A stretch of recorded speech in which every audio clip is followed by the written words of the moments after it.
The deed had my name on it for a building everyone in the family called the dump, and I remember holding that single sheet of paper in the lawyer's office while my son got the keys to a waterfront condo in San Diego worth 4 times as much.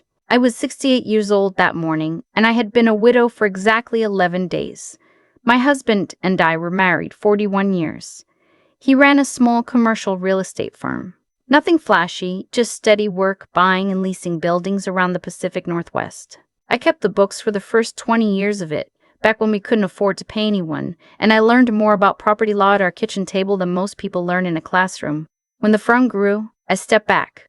Our son wanted to take over someday, and I thought, good, let him. A mother wants her child to inherit something that matters. What I didn't know was how much my daughter-in-law wanted it more. Let me back up. The reading of the will happened on a Tuesday. I'd buried my husband the week before, and I was still in that fog where you forget to eat, where you find yourself standing in the kitchen holding a coffee mug with no memory of why you walked in there. My son drove me to the lawyer's office downtown. His wife came too, which surprised me a little because she'd never shown much interest in family matters before unless there was a price tag attached. The lawyer was a thin man named Mr. Okafor who'd handled my husband's business affairs for over a decade. He laid everything out plainly. The firm and its main holdings went to my son, as expected. The condo in San Diego, which we bought 2 years earlier as an investment, also went to my son. There was a life insurance payout that was split between my son and a few charities my husband cared about. And then there was me. To my wife, Mr. Okafor read, I leave the property at 14 Harbor Line Road, Coos Bay, Oregon. My daughter-in-law actually laughed. Not a big laugh. A small one, through her nose, the kind you do when something is so beneath you that you can't help it. I knew the property. It was an old hardware store on a side street near the water. 2 stories, the paint peeling off the clapboard, the front windows gone milky with age. My husband had picked it up years ago at a county auction and never done anything with it. The family joke was that he'd bought it by accident after one too many at the auctioneer's open bar. The dump, everyone called it. It had a leaky roof and a basement that flooded every spring. That was my inheritance, a leaky building in a town 300 miles from where I lived. I didn't say anything in the office. I'm not a woman who makes scenes. I signed where Mr. Okafor pointed, I thanked him, and I let my son walk me out to the car. But I caught my daughter-in-law's reflection in the glass door as we left, and she was smiling at her phone, typing something fast with her thumbs. And I knew, the way you just know things, that she was telling someone the good news. That the old woman got the garbage, and they got everything else. For 3 weeks, I stayed in my own house, the one my husband and I had lived in for 30 years, and I tried to find my footing. My son called every couple of days. He sounded distracted. There was a baby coming, he told me. My first grandchild, due in the spring.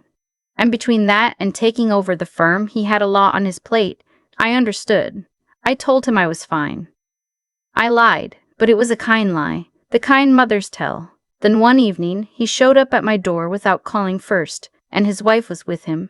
She walked through my living room like she was appraising it. She ran a finger along the top of the piano I'd played for my husband on quiet Sunday mornings for 4 decades, and she looked at the dust on her fingertip like it was evidence of something. My son sat down on the couch and wouldn't quite meet my eye, and right then my stomach dropped, because I'd raised that boy, and I knew what his face did when he was about to say something he'd been talked into. Mom, he said, we've been thinking, this house is really big for one person. It's my house, I said. It's a lot to keep up, the taxes, the maintenance, and with the baby coming, we were thinking, he glanced at his wife. We were thinking maybe it makes more sense for us to be here. It's a good neighborhood, good schools, eventually.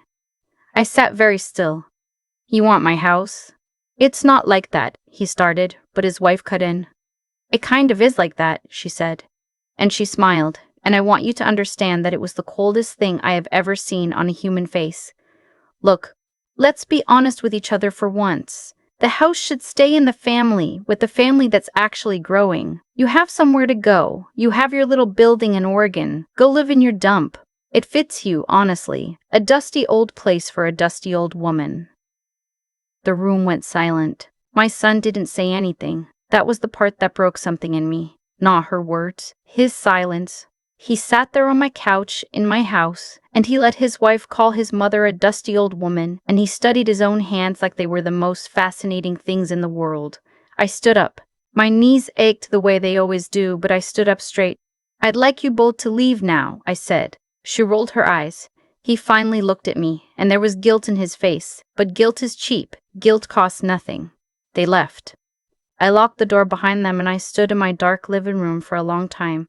And then I did something I hadn't done since the funeral. I cried until I couldn't anymore. The next morning, I woke up clearer than I'd been in weeks.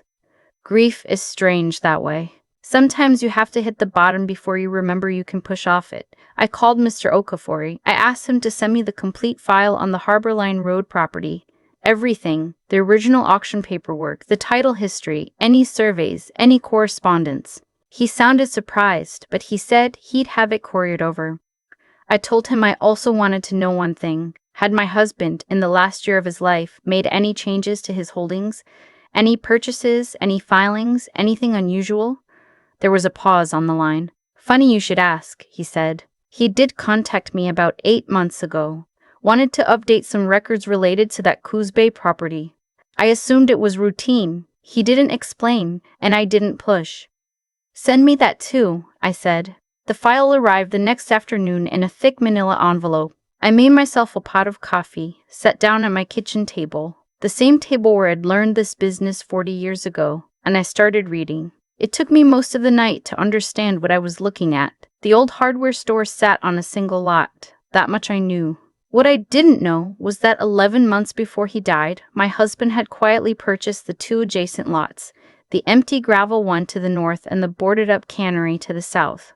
He bought them through a holding company, not under his own name, which is why none of it had shown up in the obvious places. 3 lots, side by side, running along the waterfront. And folded into the file was a copy of a planning document from the port of Coos Bay, a preliminary proposal for a marine terminal and mixed-use redevelopment along that exact stretch of shoreline. My husband hadn't bought a dump. He bought the future of that waterfront, lot by lot, and stitched it together, and then he'd left the whole thing to me, hidden inside the family jokes so completely that nobody, not my son, not my daughter-in-law, not anyone, had bothered to look twice. I sat back in my chair and I laughed, and then I cried again, but these were different tears. He knew. That was the thing that hit me hardest. My husband had known, somehow, that I'd be alone and that the people around me might not protect me, and so he'd protected me himself, in the only language he ever truly spoke fluently, which was the patient, quiet language of land. He didn't leave me a building. He left me a fortress, and he disguised it as a punishment so that the wolves would walk right past it. I drove down to Coos Bay that weekend. I want to be careful here, because this is the part people get wrong when they hear this story. I didn't go down there to plot revenge. I went down there because I needed to see it with my own eyes. I needed to stand on that ground and feel whether my husband had really left me something real, or whether I was just an old woman talking herself into a fantasy because the truth was too lonely to sit with. The drive took most of a day. I checked into a little motel near the water, the kind with the hand-painted sign and a coffee maker that took 3 tries to work, and the next morning I walked over to Harbor Line Road. The hardware store was every bit as ugly as I remembered, but I stood on the cracked sidewalk in front of it, and I looked north at the gravel lot and south at the old cannery, and I looked past them at the water, gray and wide and beautiful in the morning light. And for the first time in weeks, I felt my husband near me, like he was standing just behind my shoulder, the way he used to when we walked properties together in the early years. I could almost hear him say what he always said when we found a good one. "There's something here. People just can't see it yet." I spent 4 days in that town. I met with a surveyor to confirm the lot lines. I sat down with a woman from the Port Authority who confirmed carefully, in the way public officials do, that yes, that stretch of waterfront was under active consideration for redevelopment, and that any owner of contiguous parcels there would be in what she called a very interesting position. I had coffee with a local commercial broker who, when I told him what I owned, set down his cup and looked at me for a long moment and said, "Ma'am, do you have any idea what you're sitting on?" I told him I was beginning to. I won't pretend the numbers didn't make me dizzy. The full appraisal, once I commissioned it, valued the 3 assembled lots at more than 6 times what the San Diego condo was worth. More than the firm, in fact, depending on how the redevelopment went. The leaky little dump nobody wanted was the single most valuable thing my husband ever owned. And it was mine. Free and clear. In my name alone. Now here's where I have to tell you about my son, because the story isn't really about money. It never was. I drove home and I did not call him. I let 2 weeks go by. I'd been doing some thinking on that long drive, thinking about the boy he used to be before he married a woman who measured love in square footage. And I realized I didn't actually know anymore where my son ended and his wife began. I needed to find out, so I waited and I watched, and I let the silence do its work. He cracked first. He always did. Even as a child, he called and asked if we could meet. Just the 2 of us, he said, which told me something. We met at a diner halfway between our towns, a place we'd gone when he was little, and he looked terrible. Thinner. There were dark circles under his eyes. He stirred his coffee for a long time before he spoke. He told me things had gotten complicated. That was the word he used. Complicated. He told me his wife had been pushing him hard on selling the firm, taking the cash and reinvesting it in some development scheme her brother was involved in. He told me he'd found out, almost by accident, that she'd already met with the buyer for the firm behind his back. He told me, and here his voice broke a little, that he wasn't even sure the baby was the reason she'd married him, because lately she talked about everything except the baby. Money, the house, the firm, her brother's plans, everything except the child that was supposed to be the center of their lives. I think I made a mistake, Mom, he said. I let him sit in that for a minute. I'm not proud of that, but I did. Then I asked him the question I'd driven all that way to ask, the question I needed answered before I decided anything. That night, I said, in my living room, when she called me a dusty old woman and told me to go live in my dump, why didn't you say anything? He couldn't look at me. I don't know, he whispered. I was scared of her. I'm ashamed of it, but I was. She has this way of making you feel like you're crazy for objecting. I told myself you'd be fine. I told myself a lot of things. You let her throw your mother out of her own home. I know. I buried your father, and 11 days later I lost my son too. That's how it felt. He put his head in his hands and he cried. A grown man crying in a diner booth, and the waitress very kindly refilled our coffees and pretended not to notice. And I'll be honest with you, sitting across from him, watching him fall apart, I felt the anger I'd been carrying start to loosen its grip. Not because what he did was okay. It wasn't. But because I could see, finally, that he was paying for it, and not by my hand. He was paying for it by living inside the consequences of the choices he'd made when he chose her over the people who actually loved him. I didn't tell him about Coos Bay, not that day. What I told him was this. You're going to handle your marriage like a grown man. You're going to figure out the truth about that firm and that buyer before she sells it out from under you. And you're going to decide who you are because right now you're nobody. You're just an echo of whatever she says last. I can't do that for you. I won't. He nodded. He thanked me. And we left it there.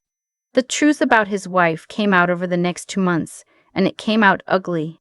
The buyer she'd lined up for the firm was a shell company connected to her brother. She'd been planning the whole time to liquidate everything my husband built, funnel it into her family's scheme, and leave my son holding an empty bag with a baby on the way. When he confronted her, she didn't even bother to deny it for long. She told him he was naive. She told him she'd married up and intended to stay up with or without him. The pregnancy, it turned out, was real, but her plans for what came after it had never once included the man she'd married. He filed for divorce in the spring, around the time the baby was born. A girl. He named her after my mother, which is a story for another day, but it told me something about who he was finding his way back to being. Now here's the part where I imagine you're waiting for me to describe the look on that woman's face when she learned what the old hardware store was really worth. And I understand the impulse. I felt it too for a while. I lay awake some nights composing the speech I give her, the perfect cutting words, the moment of triumph. But I never gave that speech. I'll tell you why. About a year after the divorce was final, the port redevelopment moved forward and a developer approached me about the Harbor Line lots. The offer was more money than I'd ever imagined holding in my life. My lawyer, a good woman I'd hired down in Coos Bay, walked me through every page. I could have taken the check and disappeared into a comfortable retirement and never thought about any of them again. Instead, I did two things. First, I took a portion of it, and I started something. There's a problem in this country that nobody talks about much, and I only learned about it because I nearly became part of it. Older women, widows mostly, get pushed out of their homes all the time. By children, by in-laws, by circumstance. They become invisible. They end up in places no one would choose. So I used part of the money to establish a small foundation, a fund that helps women over 60 who've been displaced from their homes find safe, dignified places to live and the legal help to protect what's theirs. We're not large. We helped 43 women in our first year. But every one of them is a woman who didn't have to learn the hard way that the people who are supposed to love you don't always. Second, I kept the rest and I built a life I actually wanted. I sold my old house, the one they'd tried to take, because it turned out I didn't want it anymore. It had too much grief in the walls. I bought a small place near the water in Coos Bay, the town everyone in my family had laughed at. I have a porch, I have a piano. I have a granddaughter who comes to stay in the summers, and a son who, slowly, year by year, is becoming a man his father would have recognized. He knows now what the old hardware store was worth. I told him eventually after the divorce, after I could see he'd changed. He cried again, but a different kind. He asked me why his father had hidden it, and I told him the truth, that his father had been protecting me from exactly the kind of people who would have taken it if they'd known. My son understood that he had, for a time, been one of those people. He carries that. I think he'll carry it the rest of his life, and I've made my peace with that, because a person who feels the weight of what they've done is a person who won't do it again. His ex-wife, last I heard, is still chasing the next thing up. I don't wish her harm. I genuinely don't. People like that punish themselves more thoroughly than I ever could, because they can never stop, never arrive, never sit on a porch by the water and feel that it's enough. I sat on my porch this morning with my coffee, and I watched the light come up over the bay, over the very water my husband saw value in when no one else could. And I thought about how the cruelest thing anyone ever said to me turned out to be the truest gift I ever received. "It fits you," she said. "A dusty old place for a dusty old woman." She was right in a way she never meant. It did fit me. It fit me perfectly. I just had to clean it up first. I've had a lot of mornings on that porch to think about how it all unfolded, and the more I sit with it, the clearer one thing becomes. Nothing in the story happened by accident. My husband spent the last year of his life quietly buying those waterfront lots, one at a time. Not because he was lucky, but because he had spent 40 years learning to see what other people walked past. That wasn't chance. That was a lifetime of patient attention finally paying off. And he handed it to me wrapped in a joke, so the wrong people would leave it alone.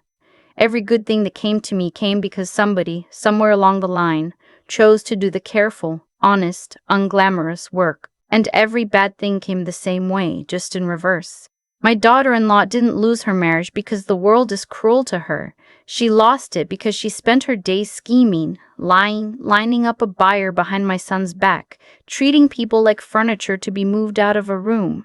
You cannot build a life on that foundation.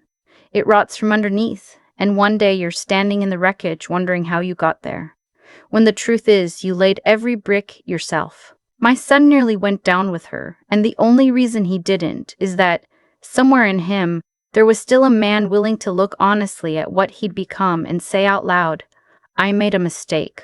If I've learned anything worth passing on, it's that a good life rests on three things, and you have to build all three or the whole thing wobbles. The first is the simple decency to treat people right even when no one is keeping score. The kind of character that wouldn't let a man stay silent while his mother is humiliated in her own living room. My son lost that for a while, and getting it back cost him more than money ever could. The second is the clear-headedness to actually look at what's in front of you. I almost let the family joke convince me I'd inherited garbage. It would have been easier to believe it, to feel sorry for myself and move on. Instead, I drove 300 miles and read every page in that file, and that willingness to look, really look, before deciding what's true is what turned a punishment into a future. And the third is the plain stubbornness to keep standing when life knocks you flat. I buried my husband and lost my son in the space of 11 days. I had every excuse to fold up and disappear. I didn't. Not because I'm special, but because I decided, on a kitchen floor in the dark, that I wasn't finished yet. Treat people well, see things as they are, and refuse to quit. Do those 3 things day after day, and you may never get a hidden fortune by the water. But you'll get something better. You'll get to sit on a porch one morning, watch the light come up, and know that the life you're living is one you built with your own 2 hands. Honestly, eyes open, all the way to the end.